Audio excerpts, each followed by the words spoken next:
Welcome to DTC. চলো ডিটিসির ভিতরে একটু যাই। ডিটিসি আগে দেখানোর থেকে এটা হলো ডিটিসি দুবাইতে মহেশনা মধ্যে পড়ছে।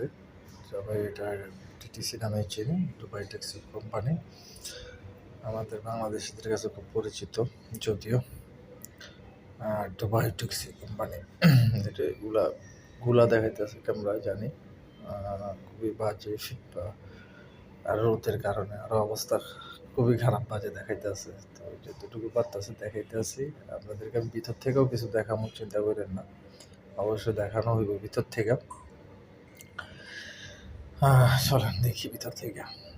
এটা হলো বাইক সেকশন। এই যে বাইক সেকশন, এখান থেকে তারা ভিডিও করতেছে আমি। আর ওই যে নীল বিল্ডিংটা, এটা হলো হ্যাপিনেস সেন্টার। আমাদের হ্যাপিনেস সেন্টার বলে এখানে আরবিরা বসে। আর এই বিল্ডিংটা হলো আপনার ট্যাক্সির ভিতরে অ্যাকোমোডেশনে থাকে তাদের জন্য আর কি। এটা বরাদ্দ, এখানে অনেক বড় জায়গা। এটা 4 ভাগের 1 ভাগও আমি দেখাইতে পারিনি এখন পর্যন্ত।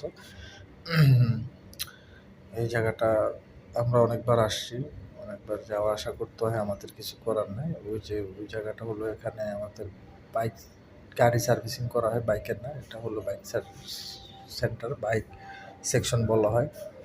এই তো এটার মধ্যে আমাদের বাইকের যাবতীয় করা লাগে, বাইকে জমা দেওয়া, বাইক নেওয়া, বাইকের কোনো প্রবলেম বা কাজ করবেন না, ছুটি বাইকারদের জন্য এই সেকশনটা মূলত। হ্যাঁ, আর এখানে একটা অভিজ্ঞতা হয়েছে, দাঁড়ান আপনাদেরকেও দেখে। একটা ছেলেকে দেখেন, এই ছেলেটার অবস্থা খুবই খারাপ। বাংলাদেশি, সে একজন বাইক রাইডার। তো তার অবস্থা খুবই খারাপ।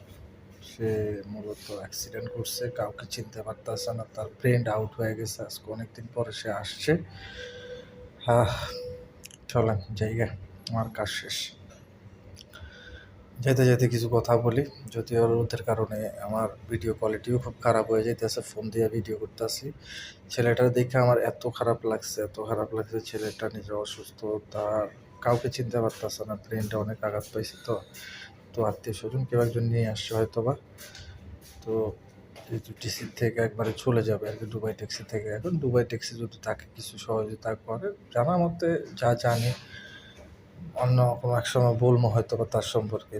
আর যদি আপনারা কিছু জানতে চান বললেন। আর ডিটিসির কিন্তু পুরাটা আমি দেখাইতে পারি না, 4 ভাগের 1 ভাগ হয়তো বা দেখাইছি দুবাই ট্যাক্সির ভিতরে। দুবাই ট্যাক্সি সম্পর্কে বা ভিতর সম্পর্কে কেউ যদি জানতে চান তাহলে বললেন। আজকে চলে যাচ্ছি, প্রচুর গরম সহ্য করতে পারতেছি না আমি। আমারও কাজ শেষ, এই জন্য দোয়া করবেন। আল্লাহ হাফেজ।